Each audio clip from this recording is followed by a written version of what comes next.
بالله من الشيطان الرجيم بسم الله الرحمن الرحيم والوالدات يرضعن أولادهن حولين كاملين لمن أراد أن يتم الرضاعة وعلى المولود له رزقهن وكسوتهن بالمعروف لا تكلف نفس إلا وسعها لا تضار والدة بولدها ولا مولود له بولده وعلى الوارث مثل ذلك فإن أرادا فصالا عن تراض منهما وتشاور فلا جناح عليهما وإن أردتم أن تسترضعوا أولادكم فلا جناح عليكم إذا سلمتم ما آتيتم بالمعروف واتقوا الله واعلموا أن الله بما تعملون بصير۔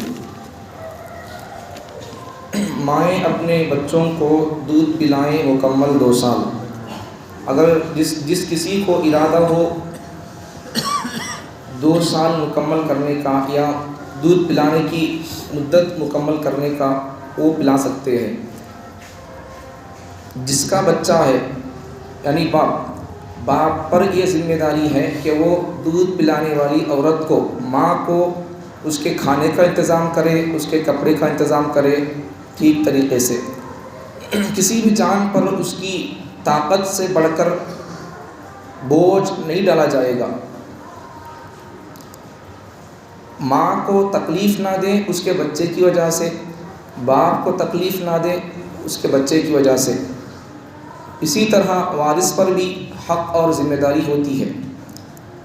اب اگر ماں باپ دونوں آپس کے رضامندی اور مشورے سے بچے کو اگر دودھ چھڑانا چاہیں تو کوئی حرج نہیں ہے دونوں پر، اور اگر انہوں نے ارادہ کر لیا اپنے بچے کو دودھ پلوانے کا، کسی سے پلوانے کا، تو اس میں بھی کوئی حرج نہیں ہے، کوئی گناہ نہیں ہے۔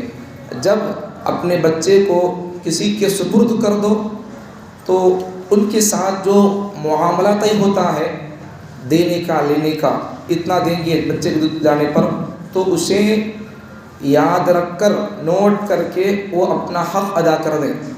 اللہ سے ڈرو اور جان لو کہ بے شک اللہ تعالیٰ تمہارے اعمال کو دیکھ رہا ہے۔ تو دودھ پینے کے مسائل آج آپ کو مختصر بیان کروں گا، توجہ سے سنیں۔ پہلا مسئلہ، مائیں دودھ پلائیں، مائیں 2 سال مکمل اپنے بچوں کو دودھ پلائیں، جبکہ کوئی عذر قوی اس سے پہلے دودھ چھڑانے کے لیے مجبور نہ کرے۔ ماں کو دودھ پلانے کی مدت 2 سال ہے۔ یہاں قرآن مجید میں اب ہمارا جو سبق چل رہا یہاں 2 سال ہے۔ قرآن مجید کے 26ویں پارے حامیم کے اندر وہاں 30 مہینوں کی بات بتائی گئی ہے،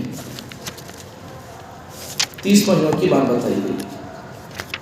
تو خلاصہ کیا کہ 2 سال پلاؤ یا 30 مہینے پلاؤ، لیکن 2.5 سال کے بعد بچے کو دودھ پلانا حرام ہے، حرام ہے، حرام ہے۔ اتنی بات تو پکی ہے۔ تو چلو سن لو، 26واں پارہ حامیم 2 صفحہ۔ تو یہاں 30 مہینوں کی بات کی گئی۔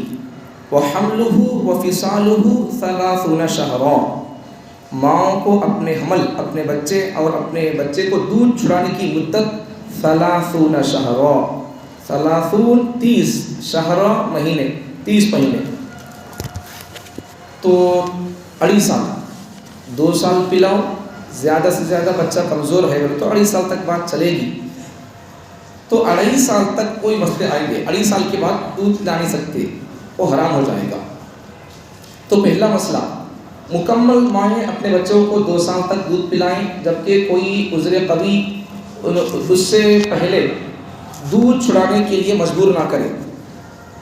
کل بتایا نہیں کہ کوئی عذر نہیں ہے دودھ نہیں پلاتی بولنے کے لیے یا بچے کو دودھ چھڑانے کے لیے، کوئی عذر نہیں ہے، ماں دودھ نہیں پلا رہی تو اس سے ماں گنہگار ہوگی، یا پھر بچے کو کوئی بیماری ہے پھر اسے دودھ چھڑانا پڑ رہا تو پھر وہ بڑی پریشانی کا سامنا کرنا پڑے گا۔ تو اس لیے مکمل 2 سال کوئی عذر آنے سے پہلے ہی دودھ چھڑانا پڑے تو اس سے پہلے ہی بندے کو چاہیے کہ وہ 2 سال دودھ پلائیں۔ دوسرا، دودھ پلانا ماں کے ذمہ واجب ہے. جب تک عورت، مسئلے آگے آئیں گے، جب تک عورت مرد کے نکاح میں رہے گی تب تک بچے کو دودھ پلانے کے لیے پیسہ لینے کی اجازت نہیں ہے. آگے مسئلے آئیں گے. دودھ پلانا ماں کے ذمہ واجب ہے بلا کسی عذر، کسی ضد یا ناراضگی کے سبب دودھ نہ پلائے تو گنہگار ہوگی. کیا بھی وجہ نہیں ہے دودھ نہیں پلانے کی، بس آپس کی ایروں نے لڑنے کو مر رہی میاں بیوی. بچے کو مرد کی نفرت میں، مرد کے ساتھ لڑائی جھگڑا ہوا تو اس کے ساتھ کی نفرت اور دشمنی میں بچے کا گلا گھونٹ رہی ہے. تمہارے کو للو کون بولا؟ پڑھے نہیں قرآن کو. ذمہ داری کس کی؟ کیا پڑھے نہیں، سمجھے نہیں، اس لیے للے کو مر رہی. اب انہوں تو للے کو مر کو پھر بچے کو دودھ سے یہ کر دے رہے. اب بیوی کی ضد کیا؟ اس کا بچہ ان کیا تو کر لیں گے، مجھے معلوم نہیں، میں نہیں پلاتی. اس کا بچہ ہے تو پھر آیا کہاں سے؟ پاگل ہو گئی ہے. تو بس ضد کی وجہ سے دودھ نہیں پلا رہی، کوئی اور وجہ نہیں ہے، تو اس سے عورت گنہگار ہوگی. عورت پر دودھ پلانا واجب ہے، بلا کسی شرعی عذر کے دودھ نہیں پلاتی ہے تو اس سے عورت گنہگار ہوگی. تیسرا مسئلہ، دودھ پلانے پر کوئی اجرت اور معاوضہ بھی نہیں لے سکتی. جب تک عورت مرد کے نکاح میں رہے گی تب تک میں دودھ پلاتا ہوں تو تمہارے بچے کو مجھے مجری دو، اجرت دو، معاوضہ دو، یہ نہیں ہوگا. نکاح میں ہے، سب دے رہا اور لا رہا، کھلا رہا، پلا رہا، اور کیا ہونا؟ نہیں لے سکتی. دودھ پلانے پر کوئی اجرت اور معاوضہ بھی نہیں لے سکتی جب تک وہ اس کے نکاح میں ہے. سچ بول رہا ہوں، سمجھ میں آئی بات؟ تو اس کے نکاح میں ہے کیونکہ وہ اس کا اپنا فرض ہے. نکاح میں ہے تو مرد بنا کیا کرتا؟ نان نفقے کا انتظام کرے گا، کھانا پانی گھر کپڑا وغیرہ سب کا انتظام کرتا رہے گا. اب اسے مزید دودھ پلا رہا ہوں تو بول کر ایکسٹرا اجرت اور معاوضہ لینے کی اجازت نہیں ہوگی. آگے چوتھا مسئلہ، پوری مدت رضاعت 2 سال ہے. دودھ پلانے کی پوری مدت 2 سال. اگر دیکھو اور آگے پوری مدت رضاعت، دودھ پلانے کی مدت 2 سال ہے. اگر 2.5 سال پورے ہونے کے بعد بچے کو ماں کا دودھ پلانا حرام ہے، بالاتفاق حرام ہے. 2 سال زیادہ بولے تو 2.5 سال تک، اس سے زیادہ اور آگے بڑھ کر دودھ پلانا 2.5 سال کے بعد بھی یہ حرام ہو جائے گا. یہاں تک اس بات سمجھ میں آ گئی بات؟ تو بچوں کے دودھ پلانے کے بارے میں سب مسئلے یاد رکھ لینا. اس لیے میں بولتا رہتا ہوں ہمیشہ عورتوں کے اندر بھی اس قسم کے دروس ہونا، تب ان کو معلوم ہوگی ہمیں دودھ پلاتے کہ تو مرد مانے پھر ان کے لیے مسئلے سب بھی. تو ان کو ہم سناتے نہیں جا کو، ہمارے کو یاد نہیں رہتے. اب کیا کرنا ان کے لیے؟ ایسے اس قسم کے دروس کے حلقے ان کے اندر ہونا، تب ان کو معلوم ہوگی ہماری ذمہ داری یہ ہے، ایسا ہوا تو ایسا کرنا معلوم ہوگی ذمہ داری ہے. سمجھ میں آ رہی بات؟ تو نہیں ہوتے تو پھر کیا ہو جائے گا؟ کوئی چھوکا یہاں آ کر پوجا کرتے رہے گی عورتیں. سمجھ میں آ رہی بات؟ معلوم ہماری کمزوری ہے اور ہماری غلطی ہے. عورتیں اور ہمارے نوجوان اور ہمارے بچوں کے بگاڑ میں ہم لوگوں کی ذمہ داری ہے، ہماری غلطی ہے. ان کو وہ تب باتیں سکھائے نہیں، توحید کیا سکھائے نہیں، سمجھائے نہیں، توحید کی قسمیں کیا بتائے نہیں، کتنی قسمیں بتائے نہیں، شرک کا تو کیا بتائے نہیں، شرک کی کتنی قسمیں بتائے نہیں، یہ ساری چیزیں ہم کو بتائے نہیں. کفریہ جملے کے ہمارے خود معلوم نہیں ہے، ان کو کیا سکھائیں گے، بتائیں گے. اور کون سے کہ جملے بولتے بکتے رہیں گے، ایمان سے ہاتھ دھو کر باہر چلے جائیں گے اور اسی ایمان سے باہر ہونے کی حالت میں ہی مردہ ہمارے گھر سے نکلے گا. مطلب کیا؟ کافر ہو کر مر گئی. کفریہ جملہ وہ جملہ جو اللہ کی شان کے مطابق نہیں ہے، اللہ کی شان میں گستاخی ہے، نبیوں کی شان میں گستاخی ہے. تو پھر اس کے ذریعے سے یا اسلام کی شان میں گستاخی بے ادبی کا جملہ نکل گیا، نبیوں کی شان میں بے ادبی کا جملہ نکل گیا، صحابہ کی شان میں بے ادبی کا جملہ نکل گیا، تو پھر آدمی اس سے کافر ہو جاتا. چاہے وہ جملہ کفریہ جملہ، چاہے وہ جان کر نکالے یا انجانے پن میں کفریہ جملہ زبان سے نکالے، آدمی کافر ہو جائے گا بہر صورت. تو اس لیے ان تمام باتوں کو جان لینا ہماری غلطی ہے. ہمیں ان کو سناتے نہیں، سننے کا موقع اہتمام نہیں ہوتا ہے. اس لیے ہماری بچیاں، ہماری عورتیں غیروں کے ساتھ جانے کے یہ سلسلے چلتے رہیں گے. تو اس لیے بہت سارے اسباب میں سے ایک سبب روک تھام کا، ان کے لیے ان کی ذمہ داری سمجھائی جائے، ایمان سمجھایا جائے، شرم حیا سمجھائی جائے. یہ سب جب ہوں گے تو پھر ان کے اندر کچھ شعور بیداری پیدا ہوگی. آگے باپ کے ذمہ ہے کہ وہ ماں کا کھانا اور کپڑے کا انتظام اور خیال کرے، جیسا کہ قرآن مجید میں ہے وَعَلَى الْمَوْلُودِ لَهُ رِزْقُهُنَّ وَكِسْوَتُهُنَّ بِالْمَعْرُوفِ. جس کا بچہ ہے اس کی ذمہ داری ہے کہ وہ دودھ پلانے والی عورت کا کا اور کپڑے کا انتظام کرے۔ تو یہ سب مسائل قرآن سے نکالنے کا، بعض لوگ ہم بولتے ہیں کیا تو بارے میں یہ نہیں کرنا، وہ نہیں کرنا، ایسا نہیں کرنا، ویسا نہیں کرنا، بولے تو حضرت علماء انہوں اپنی طرف سے بول رہی بھائی ان کو کیا کام ہے چپکے، ان کو فتوے دینے کے علاوہ کیا آتا، فتوے نہیں دینی۔ جو علماء کرام مفتیان کرام فتوے دیتے ہیں وہ قرآن اور حدیث کے اصول کو، آیتوں کا ترجمے کو سامنے رکھ کر فتوے دیتے ہیں۔ اب یہ مسئلہ کہاں سے نکلا؟ قرآن کی آیت کا ترجمہ ہے یہ، وَكِسْوَتُهُنَّ رِزْقُهُنَّ وَكِسْوَتُهُنَّ کا ترجمہ ہے اصل میں۔ تو یہ سب چیزیں قرآن سے ہوتے ہیں، علماء کرام اپنی طرف سے کوئی بات نہیں بولتے۔ ایک بات اس سے پہلے نقطہ بتایا تھا میں، کیا علماء کرام دین بناتے نہیں؟ بہت اچھا جملہ ہے۔ جن لوگوں کے بارے میں، علماء کے بارے میں ایسی ایسی باتیں ہوتی ہیں دل و دماغ کے اندر، وہ اس بات کو سمجھیں، اب آج کے ترجمے کو سمجھیں، آپ کے مسئلے کو سمجھیں، اس سے سمجھ میں آ جائے گا علماء کرام دین بناتے ہیں یا کیا کرتے ہیں۔ تو علماء کرام، حضرتان، مفتیان کرام، امام صاحبان دین بناتے نہیں، دین بتاتے ہیں۔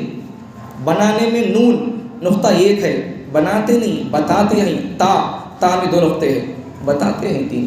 تو دین بنانا یہ نبی کے بھی اختیار میں نہیں بھائی، کسی چیز کو حلال کرنا یا حرام کرنا یہ نبی کے بھی اختیار میں نہیں تھا۔ اب ہمیں بھلا کیسے بنائیں گے دین کو؟